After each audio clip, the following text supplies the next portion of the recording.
शेख हसीना के बेटे की तरफ से जो स्टेटमेंट आई है, उसमें कहा गया है कि बांग्लादेश अब पाकिस्तान बन जाएगा। मैं तो बोल रहा हूँ ये बात, हाँ। मैं ऑन मीडिया ये बात कर रहा हूँ कि पाकिस्तान का आधा आम आदमी इस टाइम इस सिचुएशन में आ चुका हुआ है कि वो कहता है मैं खुदकुशी कर लूं, यानी कि 35-40 हजार पे एक आम नॉर्मल घर के जब बिजली के बिल आ रहे होंगे, आटा दुनिया का महंगा तरीन होगा, पेट्रोल महंगा होगा, तो आम आदमी क्या कहेगा? ये सिचुएशन आनी है बंगालियों आपके ऊपर। जब भी बांग्लादेश की जमहूरियत और इंसानी हकूक के ऊपर क्वेश्चन उठाए जाते थे, तो समहाउ भारत कोशिश करके अमेरिका को कन्विंस करता था कि शेख हसीना वाजिद को हमें चाहिए, ताकि चाइना का मुकाबला करने के लिए एक फ्रेंडली रिजीम हमें ढाका में चाहिए। जिन्होंने इन्हें बचाया हुआ था, जिन्होंने सर पे हाथ रखा हुआ था, इन्होंने वो हाथ से हो गए महरूम। भारत शुरू से चाहता था कि शेख हसीना वाजिद जो है वो पावर में रहें, ताकि उनका असर वसूख बांग्लादेश के अंदर रहे।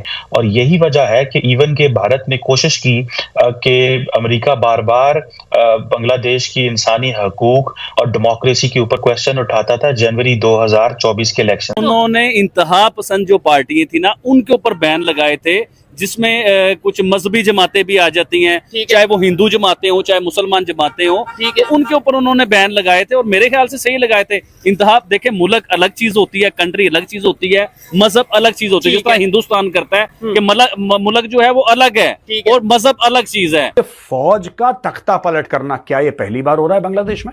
आपको पता है 1971 में बांग्लादेश बना था, और जिसने बांग्लादेश बनाया शेख मुजीबुर रहमान, इस फौज ने उसी मुजीबुर रहमान की हत्या कर दी। शेख वाजिद हसीना की जो गवर्नमेंट थी ना, वो गवर्नमेंट बड़ी सॉलिड चल रही थी, वो अमेरिका के दबाव में नहीं आ रही थी, उनका झुकाव अमेरिका की तरफ नहीं था, उनकी दोस्ती थी भारत के साथ। जब भारत के साथ उनकी दोस्ती चल रही थी तो उनकी।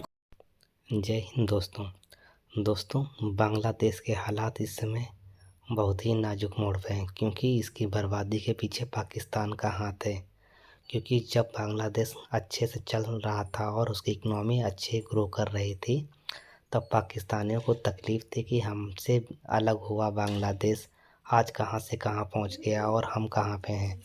तो उनको भी अपनी लेवल पे लाना था, इसीलिए पाकिस्तानियों ने वहाँ पे उपद्रव मचा दिया और वहाँ पे जो है सरकार गिरवा दी। अब वही हाल होगा जैसे पाकिस्तान का हुआ, कटोरा लेके भीख मांगते हैं, वैसे ये भी इस्लामिक देश अब जो है कटोरा लेके भीख मांगने के कागार पर आ पहुंचा है। क्योंकि अब ये चाइना के पास जाएगा और चाइना कर्ज देके इन्हें गुलाम बनाएगा, और अमेरिका तो इन्हें बहुत पहले ही कुचल देता, बस इंडिया ने इनको बचा रखा था। क्योंकि इंडिया ने बचाकर इनको कहाँ से कहाँ पहुंचा दिया, पर इनको ये चीज़ हजम नहीं हुई, और ख़ासकर पाकिस्तानियों से कट्टरवाद में मिलकर इन्होंने अपने देश का ही बेड़ा गर्क कर लिया। दोस्तों, वीडियो अच्छा लगा हो तो लाइक एंड सब्सक्राइब जरूर करें। कितनी इस्लामिक कंट्रीज हैं? 57 है। अगर उसमें से एक बांग्लादेश को निकाल दे तो कितनी रह जाती है? 56 है। 56 इस्लामिक कंट्री में किसी एक कंट्री ने, किसी एक इस्लामिक मुल्क ने क्या हसीना वाजिद को रहने के लिए जगह दी?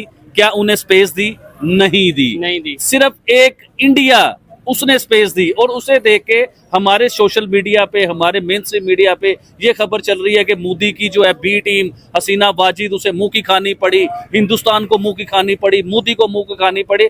भाई मोदी क्यों परेशान है? कह रहे जी मोदी बड़ा परेशान है। मोदी क्यों परेशान है, हमें भी तो बताएं। 57 मुल्कों ने, इवन के सुपर पावर अमेरिका ने भी हसीना वाजिद को रिहाइश की जगह नहीं दी, वीजा नहीं दिया, किसी ने नहीं उन्हें एक्सपेक्ट किया। लेकिन वाहिद इंडिया है जिन्होंने खुद कहा कि आ जाए, कोई मसला नहीं है। तो इंडिया बिल्कुल परेशान नहीं है, मोदी बिल्कुल परेशान नहीं है। अच्छा आबिद भाई, मुझे ये बताएं, खास तौर पे अगर बात करें, वहाँ पे बात की जा रही है जी इनकलाब आ गया, आपको क्या लगता है ये इनकलाब है, ये बांग्लादेश के लोगों के लिए बेहतर है? और दूसरे नंबर पे बहुत अफसोस वाली और दुख देने वाली बात यह है कि भाई जहाँ पे भी कोई ऐसे इश्यूज होते हैं, चाहे पाकिस्तान हो चाहे बांग्लादेश हो, वहाँ पे मिनोरिटीज के साथ हमें ये चीजें देखने को मिलती हैं। अभी वहाँ पे खबरें ये आ रही हैं, बांग्लादेश में 3 हिंदू टेम्पल्स जो हैं उन्हें डिमोलिश कर दिया गया। वहाँ पे बहुत सी, सबसे पहले तो आप जो सब इंकलाब की बात करें, जो इंकलाब आया वो मैं बांग्लादेश के लोगों को ये बताना चाहूंगा कि आपने क्या इंकलाब बर्पा किया और आप क्या ले हैं। सबसे पहले बांग्लादेश जो है ना इस टाइम तरक्की के ट्रैक के ऊपर चढ़ पड़ा हुआ था, जो इन्होंने गलत ट्रैक जो है ना वो चूज किया। आप आ जाए कोरोना के ऊपर, आप आए, कोरोना के टाइम के ऊपर पूरी दुनिया इकोनॉमी वाइज जो है ना नीचे आ चुकी हुई थी। ठीक है। लेकिन बांग्लादेश बड़ी तेजी से ग्रो कर रहा था, बड़ी तेजी से आगे चल रहा था, यानी कि बांग्लादेश अपने ट्रैक के ऊपर आगे क्यों अपने ट्रैक पे था, क्योंकि इंडिया के साथ उनकी यस थी हर चीज को लेके, इकोनॉमी वाइज किसी भी लिहाज से, करेंसी कर ले, ट्रेड कर ले, कोई भी चीज कर ले, तो इंडिया के साथ उनकी यस थी। लेकिन ये अपने ट्रैक पे चलते चलते ट्रैक से नीचे क्यों उतर गए हैं, ये इन्हें आने वाले टाइमों में पता चलेगा। देखे पता कैसे चलेगा, मैं आपको जो सबसे बड़ी बात ये बताना चाहूंगा कि बांग्लादेश के जो लोग हैं ना इस टाइम पाकिस्तान में शामिल हो चुके हुए हैं, दोबारा पाकिस्तान में ये लोग आ चुके हुए हैं। रियली मैं सही कह रहा हूँ। अच्छा। कि दोबारा पाकिस्तान में बांग्लादेश के लोग आ चुके हुए हैं। देखें 75 रुपए का यूनिट हम लोग इधर परचेज करते हैं, दुनिया का महंगा तरीन पेट्रोल हम परचेज करते हैं, दुनिया का महंगा तरीन आटा हम लोग परचेज करते हैं। ये सब चीजें बंगाली परचेज करेंगे, 70 रुपए रेट में जो है ना यूनिट भी परचेज करेंगे। दुनिया का महंगा तरीन महंगाई उधर ऐसी आने के इन्हें पता चलेगा इंकलाब था या अजाब था इनके लिए। ये इंकलाब नहीं है, ये अजाब है, बंगाली लोगों को अभी समझ नहीं आ रही। ठीक है, लेकिन आबिद भाई देखे ना इसमें यह कि वक्ती तौर पे ये सिचुएशन बनी है, मतलब पॉलिटिकल स्टेबिलिटी नहीं रही वहाँ पे, लेकिन अगर इलेक्शन होते हैं स्टेबिलिटी आ जाए दोबारा से शेख वाजिद हसीना की जो गवर्नमेंट थी ना, वो गवर्नमेंट बड़ी सॉलिड चल रही थी, वो अमेरिका के दबाव में नहीं आ रही थी, उनका झुकाव अमेरिका की तरफ नहीं था, उनकी दोस्ती थी भारत के साथ। जब भारत के साथ उनकी दोस्ती चल रही थी तो उनकी इकोनॉमी में फायदा हो रहा। आप शेख वाजिद हसीना से पहले आप चले जाए, हसीना वाजिद से पहले गवर्नमेंट देखें, वो वाला वक्त देखें कि बांग्लादेश में क्या हालात थे।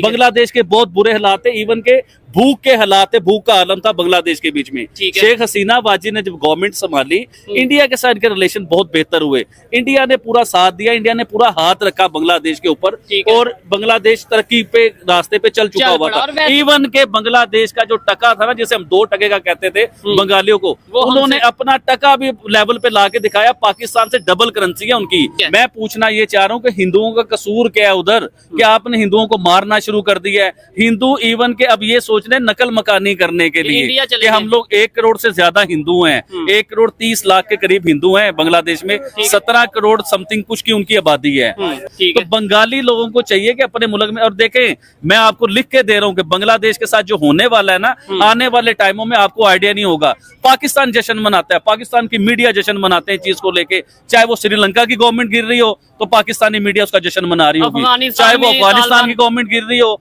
तो इधर पाकिस्तानी मीडिया जश्न मनाती है। आज बांग्लादेश की जो गवर्नमेंट गिरी है, पाकिस्तानी मीडिया पता नहीं क्यों, ये कहते नहीं बेगानी शादी में अब्दुल्ला दीवाना, ये दीवाना बन के फिर रहा है, पाकिस्तान ने समझ नहीं आ रही। ये टाइम पाकिस्तानी मीडिया कह रही है हमारे ऊपर भी आने वाला है। कि ये इमरान खान को लेके या बड़ी सी बलोचिस्तान को लेके या बड़े मामलों को लेके ये पाकिस्तानी मीडिया कह रही है कि पाकिस्तान के साथ भी हो सकता है। देखें जब आप किसी के ऊपर हाथ उठाएंगे, किसी के ऊपर उंगली उठाएंगे तो ये आपके साथ हो सकता है, इसमें कोई बड़ी बात नहीं है। और बांग्लादेश को मैं मैसेज ये देना चाहूंगा, देखें हिंदुस्तान ने हमेशा आपके बुरे टाइम में आपका साथ दिया।